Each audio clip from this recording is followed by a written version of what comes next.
Saya kalau ada ustadz sombong, enggak masuk di akalku. Nah saya ini bisa begini, bukan karena saya jago Pak. Pak Rektor, bukan karena saya hebat. Tapi apa? Karena ada penontonku. Coba kalau saya di sini 2 jam berapi-api. Nggak ada yang nonton Kak. Lewat Pak Rektor, lama misaki itu ustaz. Yang ketiga, penyebab datangnya sombong, bertambahnya harta. Yang tadinya rakyat biasa miskin, tiba-tiba dapat pembebasan tol. Wah, langsung dapat tanpa kaya. Jangan sombong. Kalau Allah marah, nah kasih kau penyakit. Uangmu 10 miliar, tapi Allah marah, kasih penyakit. Pikir di dokter, nah bilang dokter, Pak, selama Bapak bekerja ini, saya lihat tidak pernah kena matahari. Mulai besok di kalau bisa jam 7 atau jam 8 di kompleks tak keliling-keliling ke di supaya nak kena ki matahari. Jangan ki pakai baju di. Supaya nak kena itu kulit-kulit tak. Cukup mi di situ belum pi. Nah bilang dokter, jantung ki pakai celana panjang yang pendek mau di. Cukup mi belum pi. Nah bilang jangan ki lupa di, jangan ki pakai sendal. Jalan mi kasihan. Dari jam 8 keliling di kompleks, tidak pakai baju, pakai celana pendek, tidak pakai sendal. Apa bedanya sama gembel? Nah ibu bapak saudara-saudara sekalian, saya dikasih tugas tentang ini. Saya ceramah di Fakultas Kedokteran dan Kesehatan. Saya selalu bilang ibu dokter, keterlaluan seorang dokter kalau tidak baik imannya. Kami orang sospol, paham dan kita tidak bicara dan tidak pelajari tentang kekuasaan Allah yang ada di tubuh kita. Tanya itu dokter gigi. Bagaimana itu hebatnya namanya kekuatan syaraf. Bapak pernah tidak bayangkan bagaimana seandainya dicabut itu gigi tidak disuntik mati dulu. Saya pernah tanya itu Prof. Hasanuddin, dokter gigi, profesor soal gigi di Unhas. Dia bilang kalau orang dicabut giginya itu tidak disuntik mati, dibius, bisa pingsan. Dan itulah hebatnya syaraf sampai sekarang tidak ada yang bisa ciptakan. Dan kami orang sospol tidak tahu itu. Kalau dokter dia pelajari. Kita makan nasi ini, tidak tahu apa isinya. Toh? Mana bisa dibedakan ada racun ada tidak? Tapi demi Allah, menurut ilmu kedokteran ada racun di dalam sini. Dan mata kita tidak bisa pisahkan. Siapa yang memisahkan itu semua? Ginjal. Kalau dia manfaat, dia distribusi melalui darah. Kalau dia racun, dia keluarkan melalui 3 pintu. 1, nafas. 2, keringat. 3, pup, tos. Maka itulah sebabnya orang kalau rusak ginjalnya, Bapak Ibu tahu kan kalau rusak ginjalnya orang, hitam badannya. Kenapa? Sudah penuh racun. Kami orang sospol tidak pelajari itu. Dokter, dia pelajari itu, hebatnya itu namanya mata. Ini kameraku mahal. Kenapa dia mahal ini handphone? Karena kameranya hebat. Ini handphone kamera kalau yang 15 lebih canggih dari kamera ini daripada itu kamera itu yang lebih 100 juta harganya. Apakah ini kamera yang hebat? Bukan. Ini biar kau punya kamera begini, kalau kau tidak tahu ilmunya, saya mengajar mata kuliah fotografi di Unhas. Itu harus ditahu. Kamera biar begini, punya mahal begini. Kalau kita tidak tahu ilmunya, pasti salah foto. Foto Pak Rektor, iya setengah badan modi, iya. Jadi pusat ke bawah. Setengah badan tong itu. Iya toh? Tapi apakah itu kamera mahal? Tidak. Apa yang mahal? Mata. Hebatnya ini mata tak autofokus. Begitu saya buka makaku, Prof. Hamdan. Tidak perlu kuputar-putar. Siapa itu dikabur nih? Tidak. Dan hebatnya lagi nih Matata, Prof, dia bisa bedakan mana istri, mana sekretaris. Mari Prof. Iya toh. Bayangkan kalau tidak bisa dibedakan istri, tak tukar-tukar istri tak. Kenapa ini malah lelai? Ternyata sekretaris. Aduh. Iya toh. Kami orang sospol tidak belajar itu. Maka saya selalu katakan, keterlaluan kalau dokter profesinya, dia tidak baik imannya. Mungkin kasar kalau saya katakan mati hatinya. Kaswatul qalbi. Dan keterlaluan seorang dokter kalau malas kok bekerja. Emaknya itu orang jadi dokter, tidak pernah kena komplain orang. Tek tek tek tek tek. Itu? Ustaz, ini resep tak 3x1. Tidak pernah kau itu nak tanya pasien, anu deh 3x3 supaya cepat habis. Enggak toh, tapi kami Ustaz nak tanya gitu. Kenapa duhur rempah? Nak tanya gitu jamaah, kenapa maghrib balik 3 Ustaz? Kenapa duhur tidak besar suara? Nak tanya semua gitu, kenapa 33? Saya bilang jangan kau banyak bertanya deh, karena kalau ke dokter kau juga tidak bertanya Joko. Maka pertama kalau Anda mau menjadi ASN yang baik, bersyukurlah. Bersyukur. Ribuan orang yang Bapak kalahkan ketika mendaftar jadi ASN. Tapi Allah pilih Bapak Ibu. Maka cara bersyukurnya kerja kau yang baik. Tapi yang kita lihat lebih bagus kerjanya itu pegawai honor daripada yang sudah punya NIP. Apa itu pegawai honor kasihan? Marah-marah terus dan apa? Mestinya dikerja dan tidak masuk saya di akalku Prof kalau ada ASN bodoh bekerja. Kenapa? Nada mi tupoksimu. Bikin kau saja surah ada mi contohna. Apa ya? Iya toh? Tinggal kau isi-isi. Itu lagi, nah kau kasih lagi itu pegawai honor kau dong. Apa itu pegawai honor? Nah orang bilang, apa itu? PTT. Pegawai tidak tetap. 10 tahun kemudian TTP, tetap tidak pegawai.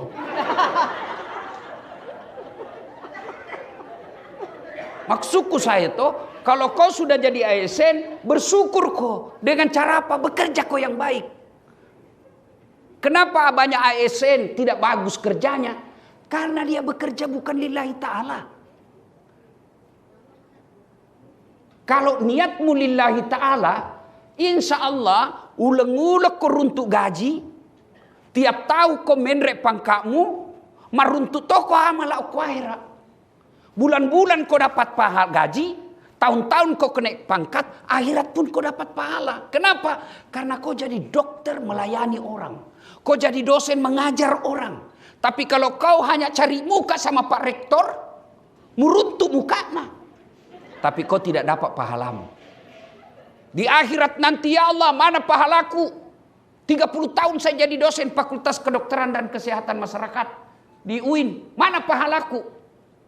Malaikat berteriak balle-balle.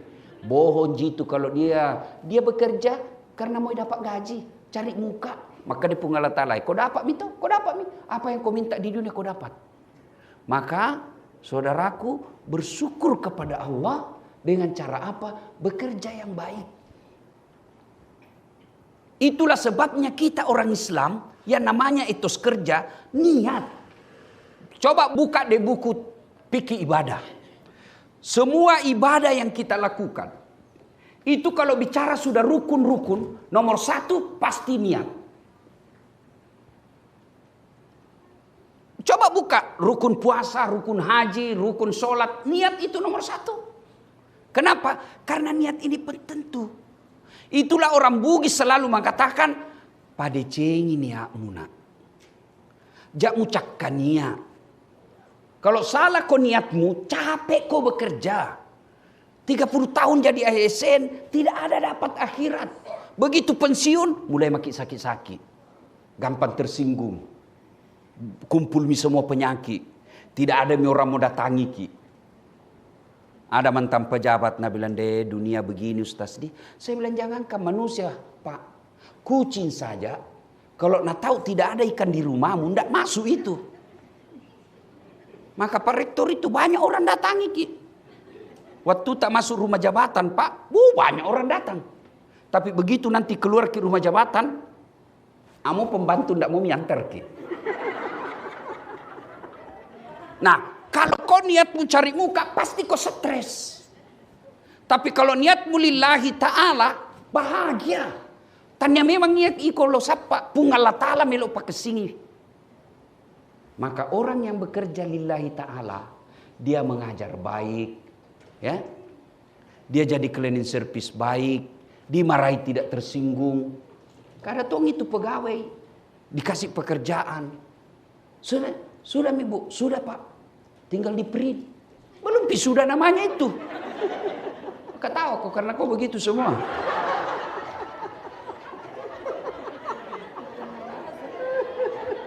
Di syukur, pertama bersyukur.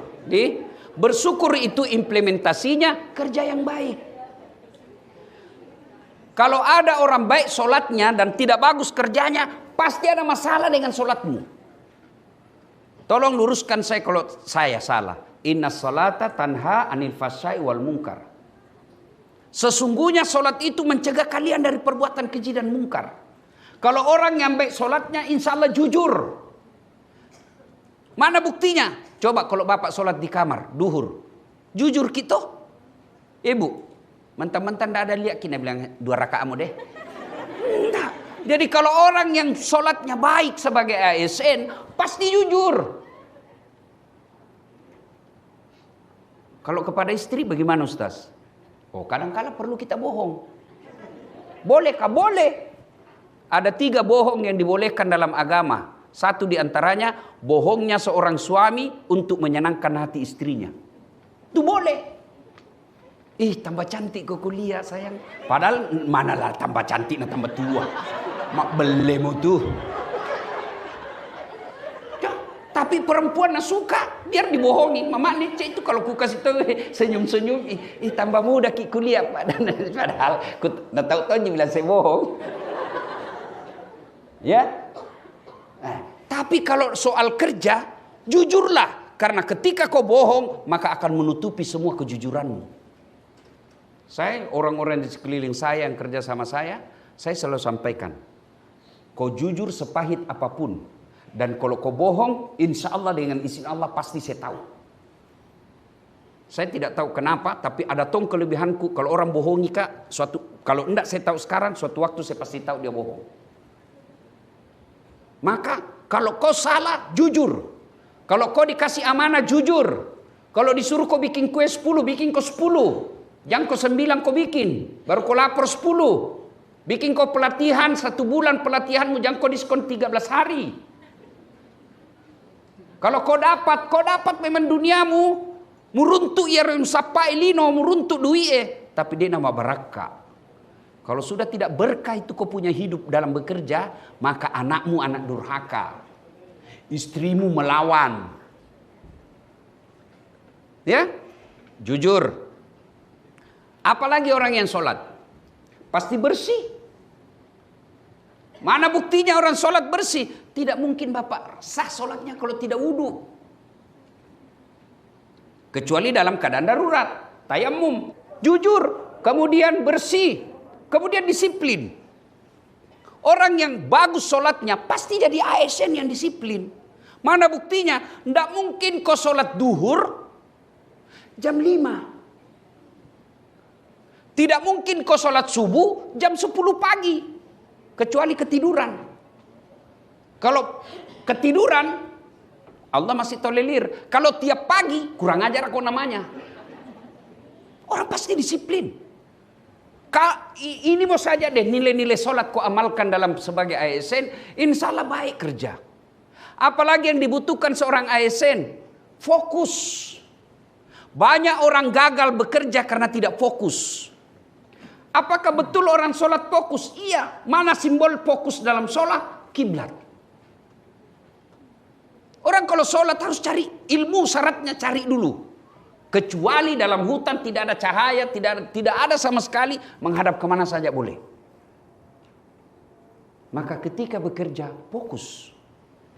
Itulah sehingga kalau dulu boleh orang profesor, meskipun sarjananya S1-nya sospol, S2-nya ilmu hukum, S3-nya administrasi. Boleh dulu. Kalau sekarang Prof, tidak bisa toh, harus linear. Itu fokus namanya. Itulah sehingga dalam ilmu kedokteran ada toh namanya spesialis. Fokus ki. Dokter umum dulu. Kurang pasien.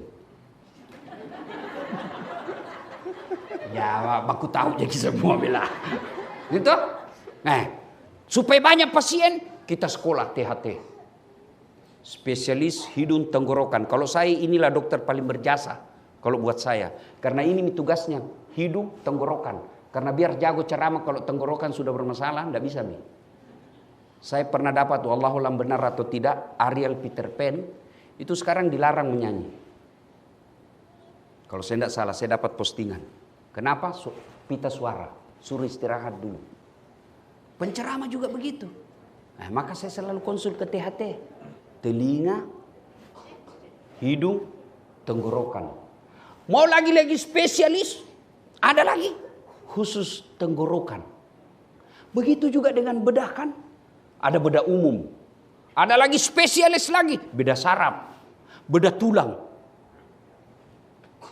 Nah, itu semua fokus. Jadi bekerja fokus. Yang berikutnya, kalau orang bekerja mau sukses ini, jangan takabur, jangan matempo, jangan sombong. Tidak ada orang suka itu orang sombong, Pak. Jangan sombong. Kalau kita berbicara tentang ASN itu kalau dulu ASN itu disebut abdi negara. Tahu namanya abdi negara? Hamba, abdi negara. Dan Quran telah memaparkan, buka lebar-lebar mau ke itu Quran. Ini pelajaran bagi kalian hak abdi negara. Apa? Fir'aun. Yang kedua, Masita. Masita itu abdi. Fir'aun ini rektor. Bos. Wali kota, gubernur, menteri. Ya. Kurang apa Fir'aun? Hebat itu Fir'aun. Cerdas, gagah, kaya, punya pasukan. Tapi karena takabur, sombong, Allah hinakan hidupnya itu Fir'aun. Mana buktinya Allah hinakan Fir'aun? Diharamkan masuk surga. Dia abadi dalam neraka. Karena dia sombongnya. Mana lagi laknat Allah bagi manusia zaman sekarang? Fir'aun manusia paling tinggi elektabilitasnya. Tidak ada orang Islam tidak kenal Fir'aun. Terkenal toh. Satu dunia kenal. Tapi karena sombong, Allah hinakan. Mana buktinya? Tidak ada satu warga UIN mau kasih namanya anaknya nanti Fir'aun. Iya toh? Sebaliknya, Masita, abdi. Tapi karena dia baik, cinta kepada Allah, maka Allah muliakan hidupnya. Mana buktinya? Nabi Isra Mi'raj, Nabi mencium ada harum yang sangat luar biasa. Terpesona Nabi. Jibril, bawa apa ini? Harum sekali. Tidak pernah kudapat harum seperti ini di dunia. Jibril menjawab, itulah rohnya Masita dan keluarganya. Apa cukup sampai di situ? Tidak. Allah lagi muliakan Masita kepada manusia zaman sekarang. Mana buktinya? Berapa banyak orang Islam namanya Masita. Maka kalau jadi dokter kok, jangan takabur. Jangan sombong. Jadi rektor.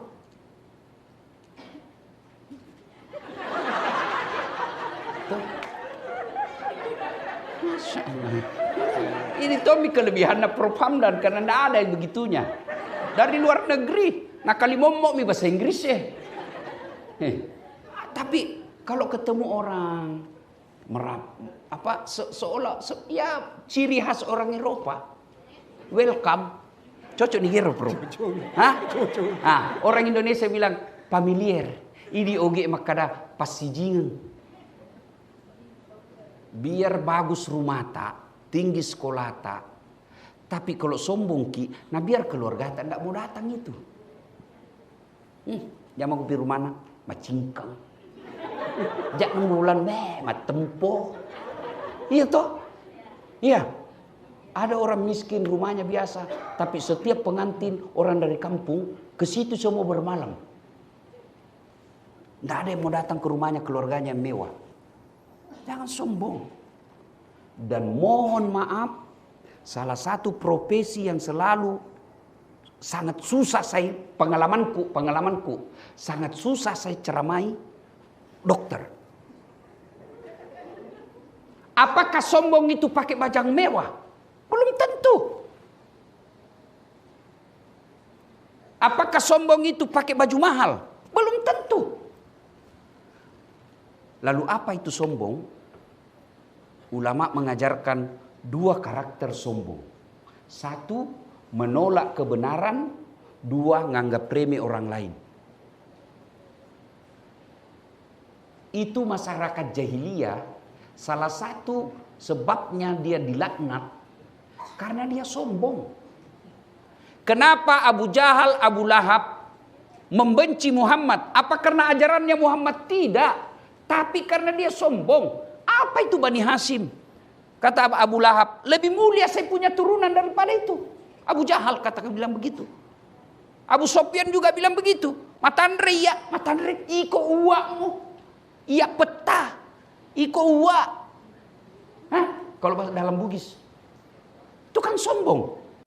Dan Bapak tahu, Ibu tahu, para dokter yang saya hormati, para dosen yang saya muliakan, salah satu dosa pertama dilakukan makhluk kepada Allah, sombong.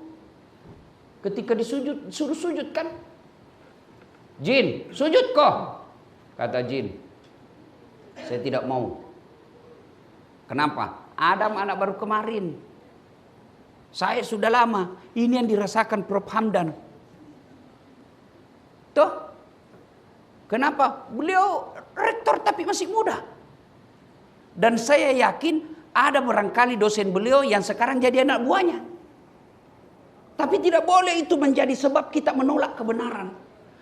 Orang Bugis bilang dulu di kampung, nigatoi ko, wita mo pakot teme. Apa hubungannya? Nigatoi ko cukau lu. Yolo kaman repet jene iko. Nah bukan orang bikin coto ini. Maka salah satu karakter orang beriman itu, dia menerima kebenaran siapapun yang beritahu. Yang kedua, sifat karakter orang sombong itu nganggap remeh orang lain. Saya pakai baju misalnya krokodil, cap buaya. Yang itu Prof kalau asli kepalanya menghadap ke dalam. Kalau palsu menghadap keluar. Dia menjadi buaya darat. Jadi, saya pakai baju itu misalnya. Lalu apa saya sombong? Tidak. Kapan saya sombong? Saya tunjuk cleaning service. Kau tahu gini bajuku dek? 3 juta ini. Kau bajumu ada deh sangin cakar. Itu sombong karena kau remehkan orang lain. Maka mohon maaf tak dampang nggak meraja. Biasanya kita kalau sudah maki dokter, spesialis maki, pejabat maki, mulai itu. Dan itu memang pintu masuknya sombong kata Nabi 4. 1, bertambahnya jabatan. Yang tadinya dosen biasa tiba-tiba jadi rektor 2 periode. Jantung kau lihat Pak Rektor bukan ini yang ku masuk. Kau tuh prasangka buruk terus. Tuh? Bertambahnya jabatan. Yang kedua kata Nabi bertambahnya ilmu. Yang tadinya biasa-biasa tiba-tiba jadi doktor. PhD. Dari Australia lagi. Ya toh? Jangan. Apa yang kita mau sombongkan? Allah sampaikan wa ma'untitum minal ilm illa qalila. Dek waleku pak disengit cek dek mi. Saya kalau ada ustadz sombong, nak masuk di akalku. Nah saya ini bisa begini bukan karena saya jago pak. Pak Rektor bukan karena saya hebat, tapi apa? Karena ada penontonku. Coba kalau saya di sini 2 jam berapi-api, nggak ada yang nonton kak. Lewat Pak Rektor, lama misaki itu ustaz. Yang ketiga, penyebab datangnya sombong, bertambahnya harta. Yang tadinya rakyat biasa miskin, tiba-tiba dapat pembebasan tol. Wah, langsung tanpa kaya. Jangan sombong. Kalau Allah marah, nah kasih kau penyakit. Uangmu 10 miliar, tapi Allah marah, kasih penyakit. Pikir di dokter, nah bilang dokter, Pak, selama Bapak bekerja ini, saya lihat tidak pernah kena matahari. Mulai besok di, kalau bisa jam 7 atau jam 8, di kompleks tak keliling-keliling ke di, supaya nak kena matahari. Jangan pakai baju di. Supaya nak kena itu kulit-kulit tak. Cukup di situ belum pi. Nah bilang dokter, jantung ki pakai celana panjang yang pendek modi. Cukup belum pi. Nah bilang jangki lupa di jangki pakai sendal. Jalan mi kasihan. Dari jam 8 keliling di kompleks tidak pakai baju, pakai celana pendek, tidak pakai sendal. Apa bedanya sama gembel? Apakah sudah cukup teguran Allah? Belum. Nah bilang lagi dokter. Nah bilang pasien apa lagi? Dia bilang, Pak, ini saya lihat hasil lepta. Kita disarankan jangan makan nasi di. La haula wala quwata illa billah. Uangnya 10 miliar dilarangi makan nasi. Nah bilang mikodong, apa lagi dok? Jantung ki makan gula di. Apalagi dia bilang, jangan juga makan garam. Kurangi minum susu. Jangan makan yang berlemak-lemak. Jantung ki makan yang pedis. Jangan makan ayam, telur. Dalam hatinya, jadi apa je bisa ku makan dok? Nah bilang, menurut hasil lepta, anu je bisa kita makan ubi. Apa semua ubi dok? Nah bilang, enggak. Ubi yang warna ungu je bisa kita makan. La haula wala quwata illa billah. 10 miliar duina, ubi je bisa nak makan. Apa itu? Apa mau sombongkan dengan harta itu? Yang keempat, kata Nabi, bertambahnya popularitas dan kegagahan, kecantikan. Itu penyebabnya itu. Nah, toh, apa mau disombongkan dengan cantik? Ibu Dekan, cantik dilihat sekarang.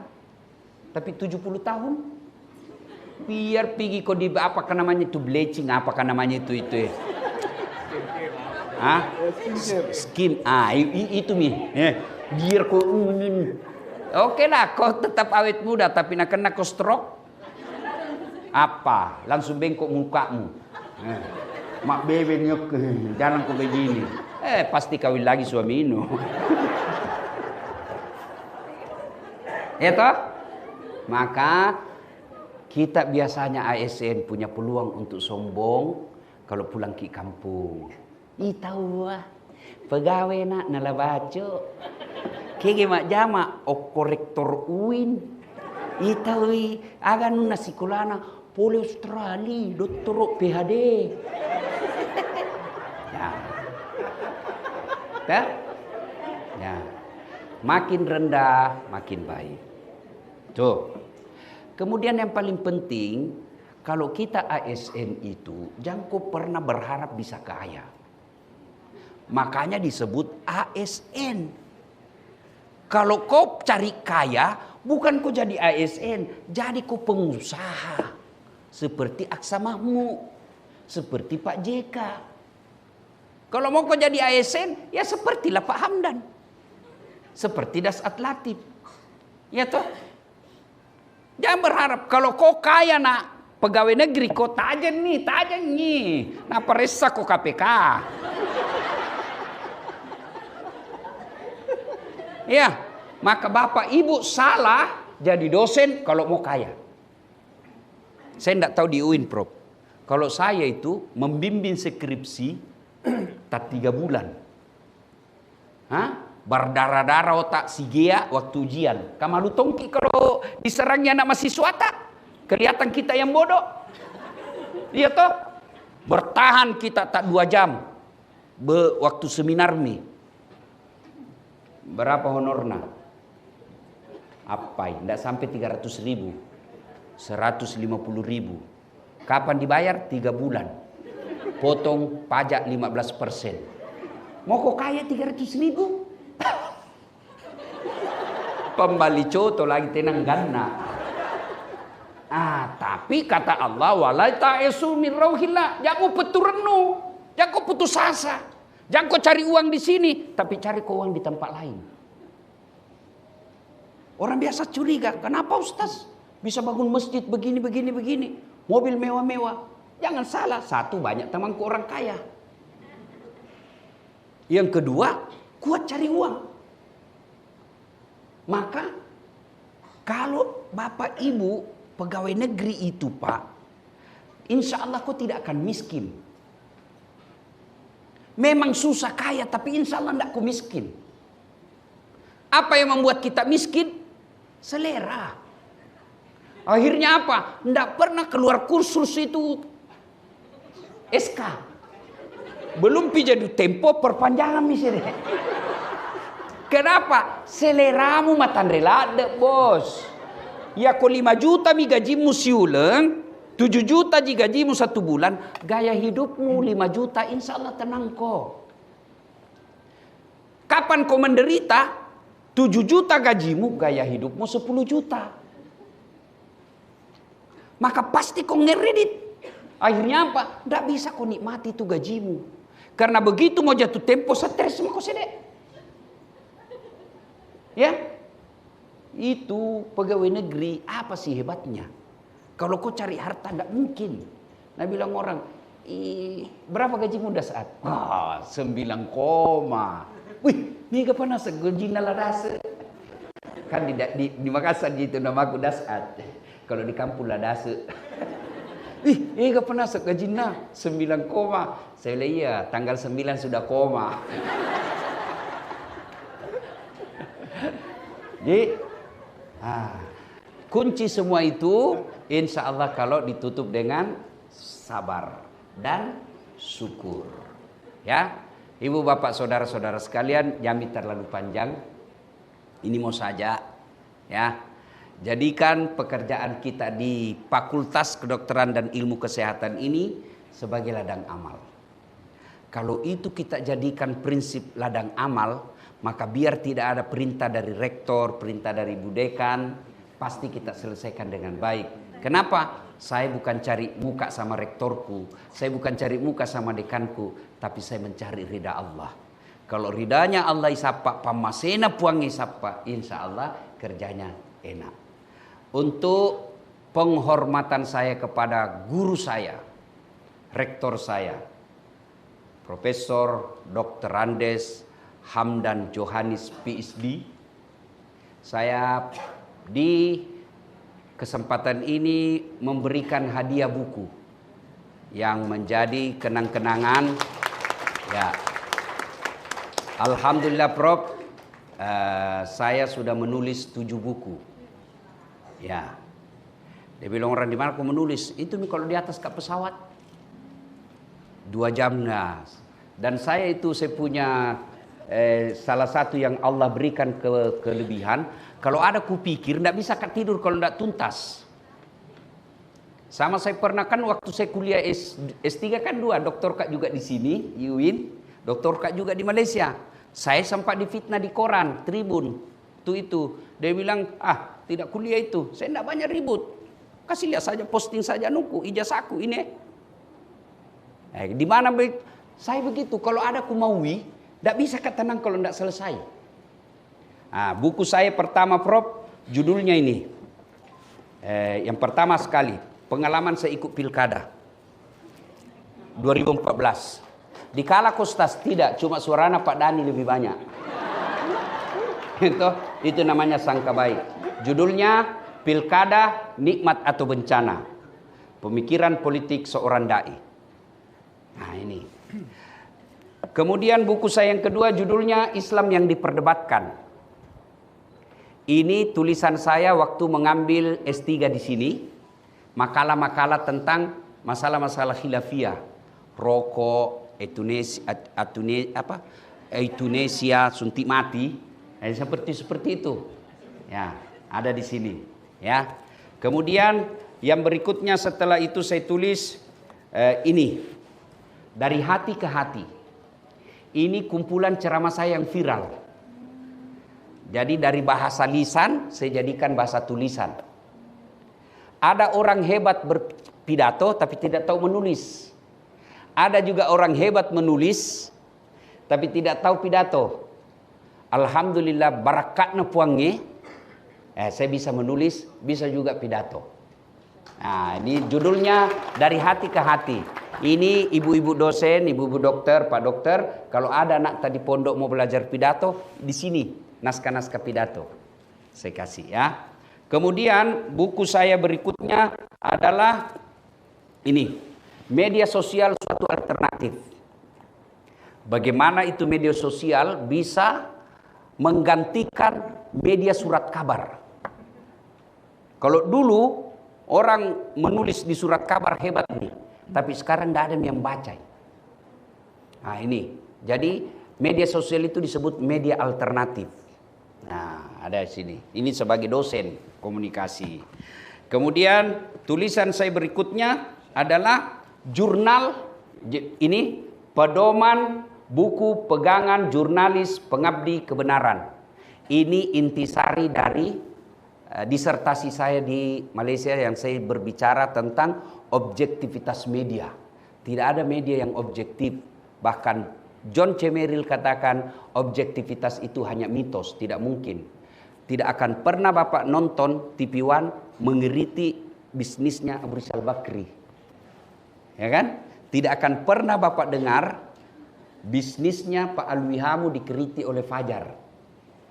Nah, itu tidak akan, ya. Nah, ini. Kemudian lama berikutnya, nah ini intisari daripada disertasi saya di UIN. Ini. Nah, napas hukum Islam dalam membangun kerukunan umat beragama. Maqasidul Syariah, dari bagaimana menciptakan kerukunan umat beragama. Nah, ini. Yang terakhir ini pengalaman hidup saya. Judulnya, Bapakmu boleh miskin, tapi Tuhanmu maha kaya. Nah, ini saya tidak bagi-bagikan semua ke kita. Panrak nak ya. Toh, bagaimana caranya? Pi maki toko Gramedia, ada semua di situ. Saya persembahkan dengan penuh penghormatan kepada guru saya, dosen saya, Bapak Rektor, Profesor Dr. Andes Hamdan Johanis, PhD.